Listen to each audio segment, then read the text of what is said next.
Welcome to the very first episode of NBA by Jellyman here on Wednesday, the 1st of March, ahead of round one of the NRL season.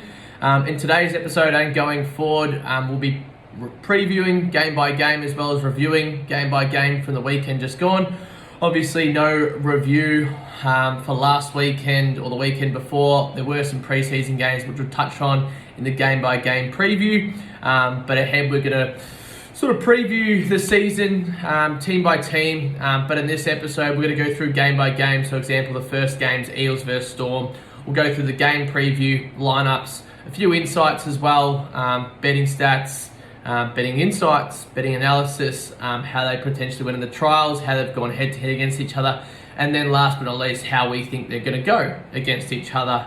And then moving forward, we aim to either shoot 2 series of episodes per week on a Monday and Wednesday, so the Monday being the review of the weekend and the Wednesday being the preview of the upcoming weekend or round of football. Alternatively, we might actually combine them together on the Wednesday and have a review preview episode, just depending on the amount of episodes we come out with and also the length of time and also what actually hits. But obviously we'll crack straight into it. So I've got the Parramatta Eels playing the Melbourne Storm at CommBank Stadium this Thursday. So tomorrow, being when this is shot, the game preview, it's a weird one. Both teams have a lot of changes in their forward packs. So obviously a lot of the Melbourne Storm players moving on up to the Dolphins and moving on in general. And then all of the Eels players doing the same sort of thing. So a few players at the Tigers, a few players elsewhere across the league. But sort of looking at the game and team lists first of all. So in the backs, Gutherson versus Meany at fullback. Across the wings, Sevo and Simonson, Warbrick and Coates. In the centres, Pensini, as well as Blake against Remus Smith and young Tomopea. So obviously Remus Smith back from that injury last season, wasn't seen much.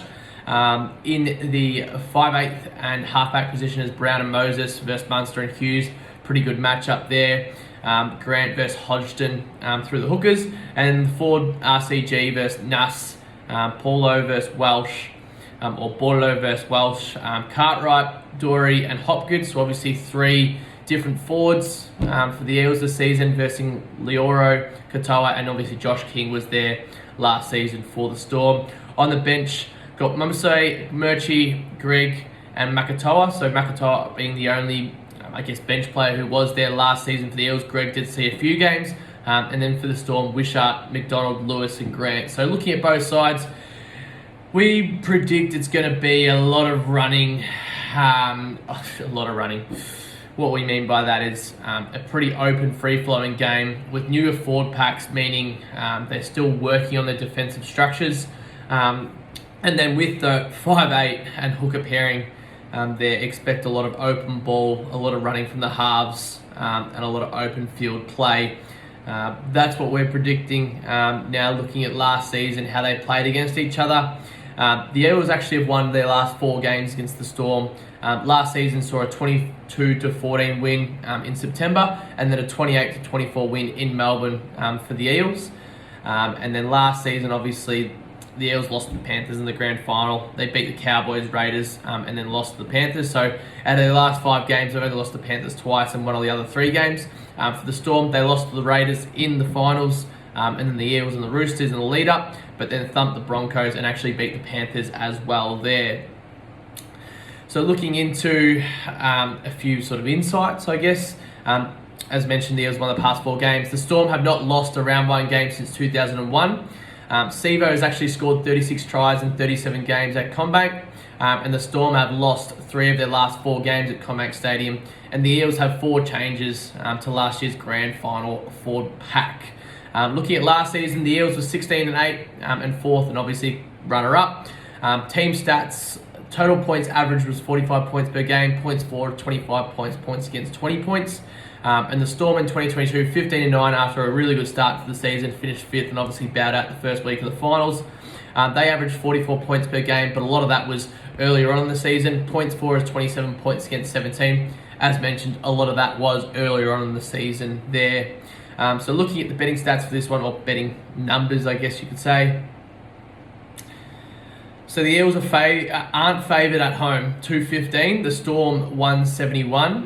That being because they haven't probably lost since 2001. It's a pretty even matchup. Both forward packs are quite new, as mentioned, but they're established halves. Our point of difference there is probably the spine. So you've got Gutherson, Brown and Moses, who are all very familiar with each other, and then Meaney, Munster and Hughes. Now Munster and Hughes, can't argue with it, but Meaney towards the back end of last season showed he's no Pappenhausen, of course, but same as the wings and centre pairings for the Storm. Smith provides plenty of defence. Young Tonopea provides plenty of run. Coates obviously out in that wing, good bringing it back. Warbrick showed promise in his trial match. But for us, it's the Eels.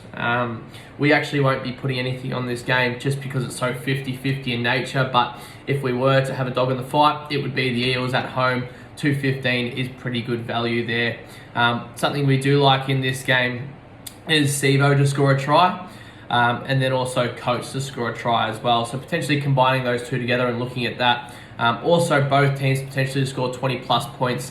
The only point of difference might be the weather. At the moment in Parramatta, it's telling us that there's potentially a chance of rain in the afternoon, but it's mostly partly cloudy. So checking on that most likely tomorrow morning before we send anything out, because obviously if the rain comes, it differs the game and changes the game.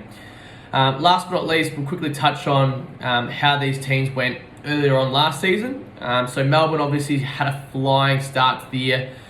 They won their first two games against the Tigers in the South, lost to the Eels in round 3, and then beat the Bulldogs by 44 to 0. Beat the Raiders, so they had quite a hot start to the season last year. For Parramatta, they beat the Titans round 1, lost to the Sharks, beat the Storm, and then thumped the Dragons. That was their first 4 rounds. So their first game at home last season was quite a high-scoring one, 32 to 28. So looking at that, as long as it's nice weather, we could predict that could be very similar there.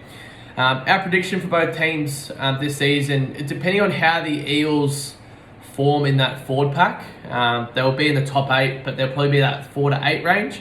I think they'll drop off a little bit from last season, just because of that forward pack not being as dominant. I mean, last year, look at Papali'i. Madison's out for the first 4 games. It also depends how Hopgood and Dory play. Cartwright isn't a second rower. Oh, he is a second rower, but he isn't a starting second rower in the NRL. And it's also, can they stay healthy, meaning hooker Josh Hodgson. So obviously Hodgson comes in, they lose Reid Marnie, but he's been questionable with health across the last few seasons. Obviously an unlucky couple of injuries. Moving on to the Storm, very similar actually because of their forward pack. So it's an inexperienced forward pack other than probably Welsh and King. Obviously you got Grant as well, and Ken, Nelson, Asafa, Solomona stay healthy. Along with that, it's also their backs as well. So you got Smith and Tonopea in the centres, and then Warbrick and Coates. Now, can they stay healthy, and where is their depth lie within that squad? So obviously we know what Munster and Hughes are going to bring, as well as Grant, and that'll keep them in a lot of games. But will they be as dominant as they have as they were the last couple of seasons? It's yet to find out. And the first 4 games will most likely tell us that. So the Storm, very similar to the Eels, probably in that 4 to 8 range towards the back end of the season. Moving on to the next game, we've got the Warriors versus not the Cronulla Sharks. The Warriors versus the Newcastle Knights. So that one there is obviously being played in New Zealand. The Warriors are favourites in that one, but looking at both squads for this one, so it's quite a new look side for the Warriors. So they've got CNK, so Chance, Nickel, Clockstad at fullback, then DWZ on the wings, along with Montoya, and then Pompey and William in the centres, and Martin and Johnson form that halves combo, along with Egan still at halfback, Adam Fanua-Blake and Mitchell Barnett playing against his old side. Jackson Ford and Niokore is actually an underrated signing for us, and Tohu Harris hopefully back and can play a full season and keep healthy. Now, where we think their depth lies on the bench, so Dylan Walker, they're bringing him off the bench in that 14 role. Bunty Afol always provides a bit of punch, and Josh Curran is actually a very good player, obviously playing for that Indigenous All-Stars side. He's quite good, and then Tomale, and they've got a bit of depth through the reserves as well, through Villiers, Lassick, Volkman, and even Edward Cozzy can come in and do a job. Moving to the Knights, so obviously they've moved their fullback, Kalen Ponga, to the 6 jersey, which means Lachlan Miller fills in that fullback spot. On the wings, they've got Hunt and Young, and Chuala and Best in the centres. Ponga and Hastings provide that halves combo. There was some questions on Ponga's defence, as well as Hastings' defence as well, so it'll be interesting to see how and if the Warriors target that. In the forwards, very good fullback once again, Saifidi brothers playing those forwards. Brayley at hooker, Frizzell, Fitzgibbon, and then Mann is the lock. Coming off the bench, that's once again where we question mark them. They've got Elliott in the 15 jersey, Crossland as well. Jack Hetherington, can he stay out of suspension? And Leo Thompson was quite good for them throughout the trial games as well. Looking at the stats for this one, the Knights have only won 2 of their last 14 games in New Zealand. And then Warriors winger Dallin Watesi-Zelezniak has scored 8 tries in his past 10 games against the Knights. The Knights actually won their first 2 games last season before they fell off a cliff, but the Warriors lost their first 2 games last season before they sort of steadied out. And then also they will be playing the first time in 25 years. New Zealand are actually opening the NRL campaign on a Friday night. Looking at the betting stats for this one, the Warriors, as mentioned, favourites 154, the Knights 250, the Lions at minus 5.5. We'll be staying away from the head-to-heads and line in this one just because both teams are unpredictable at this early part. What we do like though is a combination of DWZ and Dom Young scoring tries, which is 340 on Sportsbet, so a bit of a 2-leg multi there, as well as potentially looking at the weather. Currently it looks fine in New Zealand, which usually means it should be a good high-scoring game with both these teams opening up. They have allowed plenty of points last season, but once again, just depends on how they look to play. The Knights actually were allowed plenty of points in their first matchup in the preseason, and the Warriors actually scored a lot of points in their first matchup in the preseason. So looking at both those teams, potentially points over, no head-to-head, combination of DWZ and Dom Young's on the wing to score a try.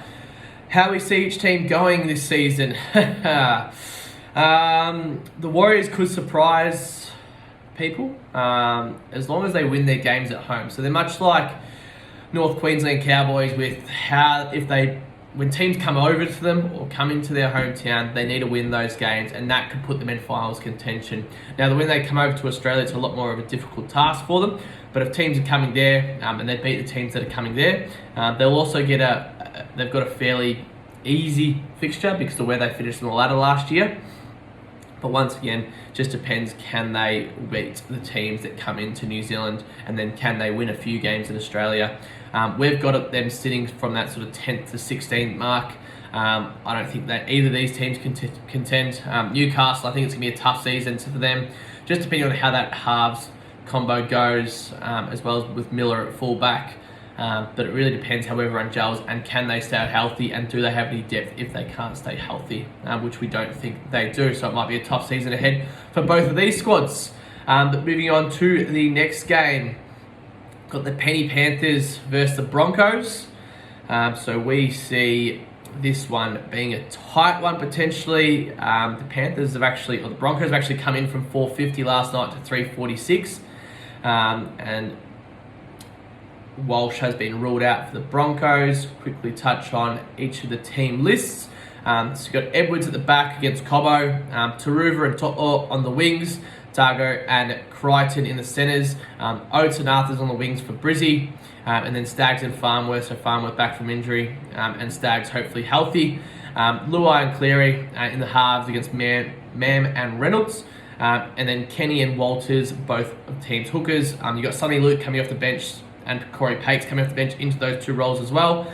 Leota and Fisher-Harris against Jensen and Huss. Garner, Martin and Yo versus Capewell, Ricky and Carrigan.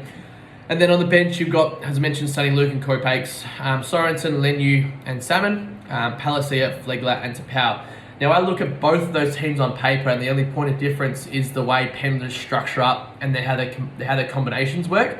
But on paper, both those teams are fairly even in our eyes. You know, Reynolds and Cleary, both superstar halfbacks. Obviously Cleary earlier on in his career and more of a potential immortal. But then Luai and Mann, both running halfbacks who sort of feed off their halfbacks, so running 5/8s that feed off their halfback. And through the backs, I mean, it's a pretty even contest. So look, the line is currently at minus 13.5 for the Panthers, plus 13.5 for the Broncos. The only difference is the Penrith Panthers smashed the Broncos in their last matchup. And then it's also at Bluebet Stadium. So the Panthers have actually won 25 of their last 27 games at Bluebet Stadium. And the Broncos haven't won at Bluebet Stadium since 2009.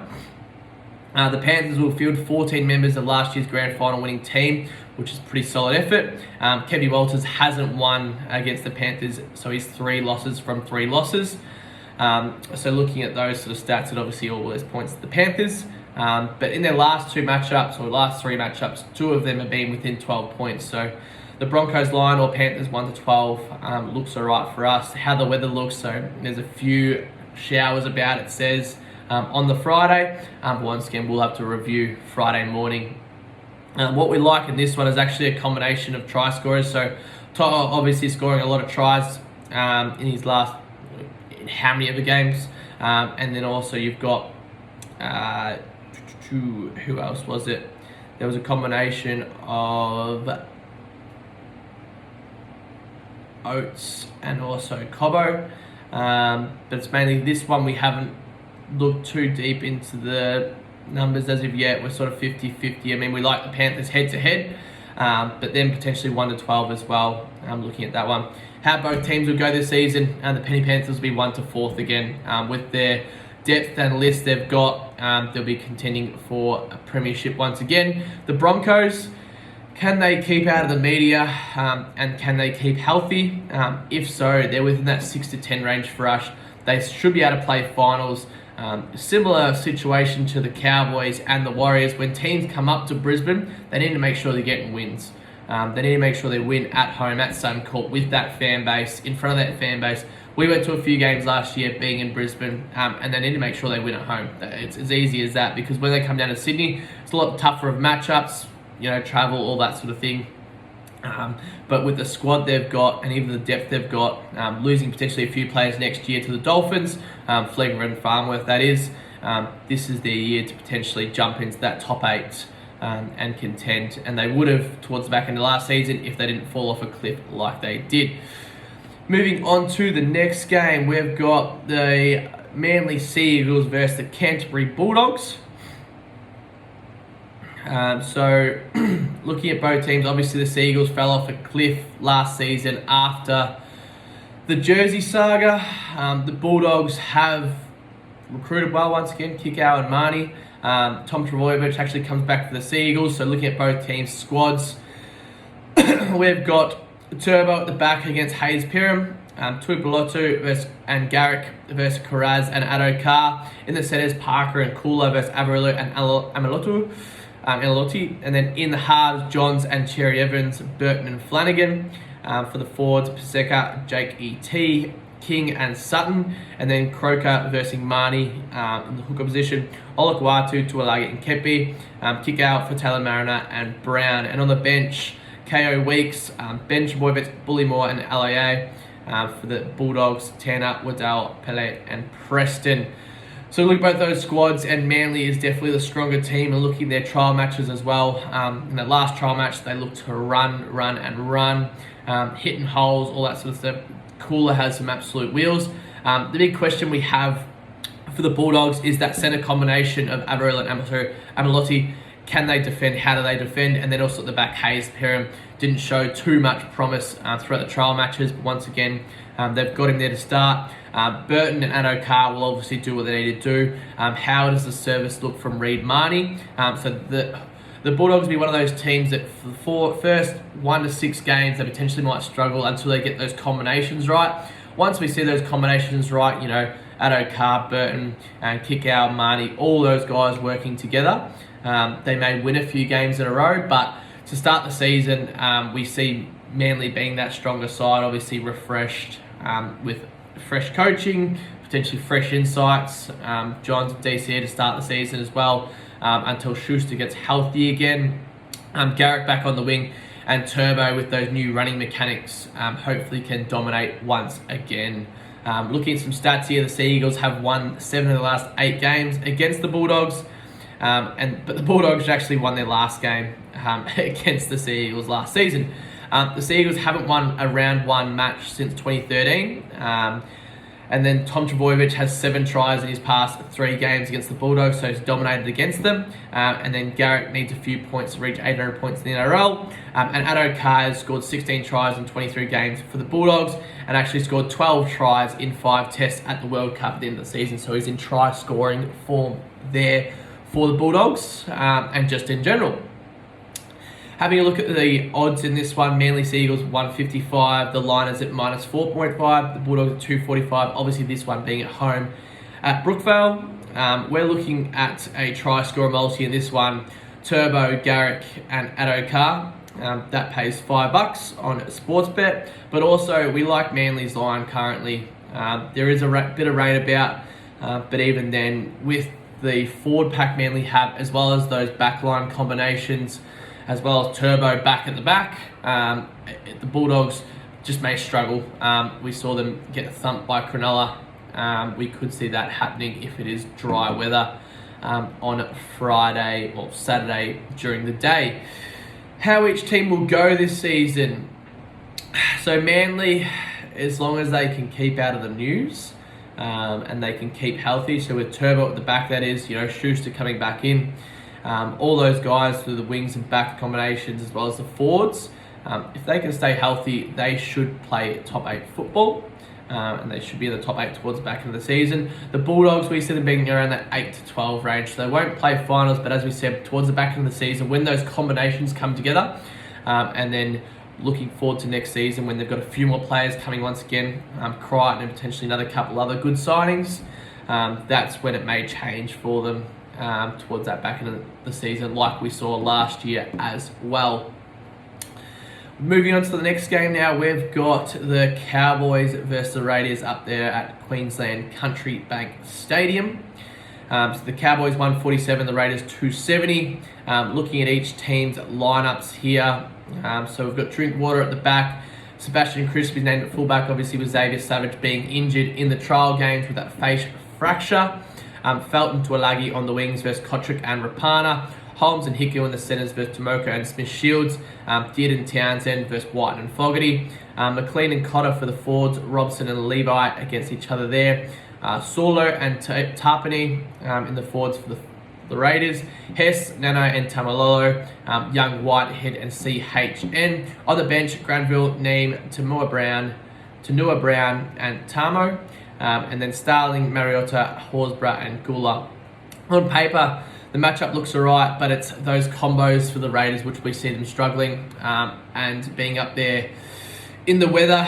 It says there are some scattered thunderstorms potentially late afternoon on the Saturday, but once again that's something we will check Saturday morning prior to putting any lines or anything on. We like the North Queensland Cowboys head to head in this one.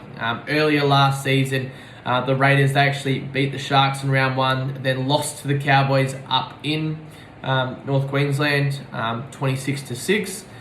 Beat the Titans and then lost the Sea Eagles away. So they won their 2 home games, then lost their 2 away games. For the Cowboys, they played in that torrential rain game against the Bulldogs at home last season. It was 6-4. They lost.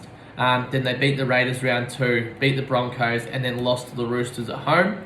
So an up and down start, but everyone predicted the North Queensland Cowboys to be wooden spooners last year, which obviously didn't happen. What we like in this game, as long as it's good weather, Tuolagi should score. Rapana's actually scored quite a few tries against the Cowboys there. Looking at a few other stats in this one, the Cowboys have won 4 of their last 5 games against the Raiders. The Raiders have actually won their past 4 round 1 games. Cowboys setup, Peter Hiku has scored 11 tries in his last 15 games against the Raiders, and Rapana has scored 7 tries in his past 5 games against the Cowboys. Nanai has scored 10 tries in his last 13 games at home, so at Queensland Country Bank Stadium. And that are the stats for that one. How each team will go this season. The Cowboys, I think they're in for another good season. We've already sort of mentioned and touched on when teams come up there, they're looking for a holiday, or they're going on holiday essentially up to Townsville, and the Cowboys need to make sure they're winning all of those games. And when they travel down, depending on where it is, Sydney, Melbourne, or across the ditch, they need to win a couple of those games against the bottom end sides as well. So we see them being another powerhouse club this season, and sort of going well. We even sort of look at them potentially winning the minor premiership, depending on how many games they can win at home, and then stealing a few games against those lower end sides when they come into Sydney or anywhere else. For the Raiders, it's unfortunate they've lost their fullback towards the start of the season, because that's where a lot of their drive comes from. Xavier Savage gives them that, I guess, game breaker along with Whiten. For us, it depends, can Tomoko and Smith Shields make another jump this season, and how do Kotrick and Rapana go defensively on those wings. We know that the forwards are going to provide, but young Young and Tapine, young in age, they should be able to provide another spark. But how does Whitehead and CHN go towards the back end of this season? And how does obviously Solo look? You've got, without obviously the big fella this season, up for the start of the season as well. Moving on to the next game, we've got the Sharks and the Rabbitohs. There's a big injury cloud over Nicho Hynes in this one, due to that calf injury, hence why the Rabbitohs are likely favourites. So the lineups in this one look as so. Will Kennedy at the back against Latrell Mitchell, Katoa and Mulatalo on the wings against Johnston and Thompson. Ramian and Talakai against Tass and Graham. Moylan and Trindle in the halves at the moment, unless Hines gets up late. Walker and Elias for the Souths. Rudolph and Hamlin-Uele against Totola and Burgess. Brayley against Cook, Niokora, Wilton and Finucane. Koloamatangi, Arrow and Murray for the Souths. And then on the bench, you've got McInnes, Graham, Kafusi and Williams against Taff, Cheekham, Morley and Mitchell as well. Connor Tracy named in the reserves. They actually haven't named Nicho Hynes in the reserves, which means he's likely not a go there. And then you got Cartwright in the 18 jersey for the Souths. Stats in this one, the Sharks have only won one of their past 9 round 1 games, which is against the Dragons in 2021. The Sharks winger Mulatalo has scored 14 tries in 14 games at home. Cody Walker scored 4 tries in his past 5 games against the Sharks. Johnston only needs 15 tries to pass Steve Menzies to move into 3rd all time. The Sharks have actually won 9 from 11 games at PointsBet Stadium, so at home in 2022, so they're quite good at home. As mentioned, they're actually not up on Sportsbet at the moment, but on Bet365 they are. They're paying $145. That's the South, and the Sharks are $275. South line minus 6.5 there. Plus 6.5. The South line minus 6.5 there. The weather at the moment, currently a few showers in the air for that evening game. Once again, we'll have a look at that in the morning. Something we'll be looking at is a combination of Walker and Mulatalo to score a try. Both these sides in the preseason showed they like to play offense. The Rabbitohs scoring 42 points in their last trial game, and the Sharkies scoring 36 points in their last trial game. We'll also be looking at the head-to-head matchup in this one and how that's gone in the past. We can actually have a look at it now. So 38-12 last season, the Bunnies won that last game, and then 21-20 earlier in the season, the Sharkies won that game. Both games being at home. Obviously, that 38-12 game was in the finals. How each team will go this season. So the Sharks, they should be a contender this season with the depth they've got. The only depth they don't really have, credit to Trindle, but is through that halfback position. But as long as Hynes can stay healthy, they should be fine through that position. For the South, they should also contend, but they'll be in that 4 to 8 range. Our struggle, I guess, looking at their squad, is the backs. So the backs running it from deep. So obviously, they've got Latrell Mitchell, who ball playing sensational. Johnston, Thompson, Graham and Tass. those four can have bigger games running back the ball, but can also get caught out. I mean, you look at the backs of the Sharks, you've got Katoa, Raymond, Talakai, Mortalo, all guys who go for 200 plus metres, where for the South, you've only really got Graham who goes 150 plus. Tass can have a good game, but can he be consistent? And then Isaac Thompson on the wing, same sort of thing. And Johnson, not a known runner back of the football. So it's those metres back. Obviously, they make up for it with the forwards eating metres. But yeah, as we said, that could be where they lose potentially some games and get caught deep in their back line or back half of the field. Next game, so moving on to Sunday's games, the new team, the Dolphins versus Sydney Roosters. We see this one potentially being a whitewash just with the Dolphins lineup, and the bookies see it that way as well. But looking at both teams' squads or lineups, through the backs, you got Hamasai Tabuai-Fidow against Tedesco, Asako on the wing and with New, and then Aiken and Lee in the centres for the Dolphins. Tupou and Paulo on the wings there for the Roosters. Suali'i and Allen in the centres there. Katoa and O'Sullivan named at halves. Kiri and Walker for the Roosters. Marshall King against Brandon Smith as hooker. Bromwich and Wallace for the forwards for the Dolphins. Collins and Lodge for the Roosters. Kafusi, Bromwich, Gilbert. Butcher, Radley. Egan and Nate, that is. And then on the bench, SA, Mark Nichols, Ray Stone and Donahue. And then Hutchinson, Baker, White and May for the Roosters. So both teams' bench lineups, there isn't too much depth through there at first look. But the big thing is obviously the Roosters playing together. The Roosters actually weren't great in their trial game against the Sea Eagles out at Gosford. They looked a bit clunky offensively, so look for this one potentially to be a bit low scoring. The Roosters will get the win, but look at the total match points under. We just can't see the Dolphins scoring many points against the Roosters. They're being experienced defensively. They did score 16 points against the Gold Coast Titans, but that was in the second half and late in that game. And the Titans piled on 40 points against them, and a lot of tries through the winger, Khan Pereira, who was on the left side. So left side winger for the Sydney Roosters. Look at his tries over because that left side was super weak defensively, or that right side was super weak defensively for the Dolphins. How each team will go this season, we see the Dolphins being bottom two. Their starting lineup, and this is no offence to them, just how it's put together, and they've got a lot of good players coming next season. Their starting lineup, I'd say 50% of them were potential fringe first graders. Some of them are super good players. You know, Tabuai-Fidow is a good player. Katoa, he will improve throughout the season. Kafusi and Bromwich, obviously experienced. Bromwich brothers experienced. Gilbert obviously had an impact last season.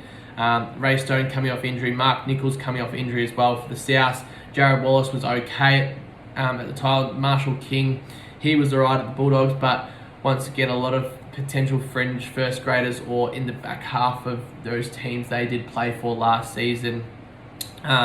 For the Roosters, this should be a premiership contending year for them as well. But should be a premiership contending season for them. They should be at the top of the league there.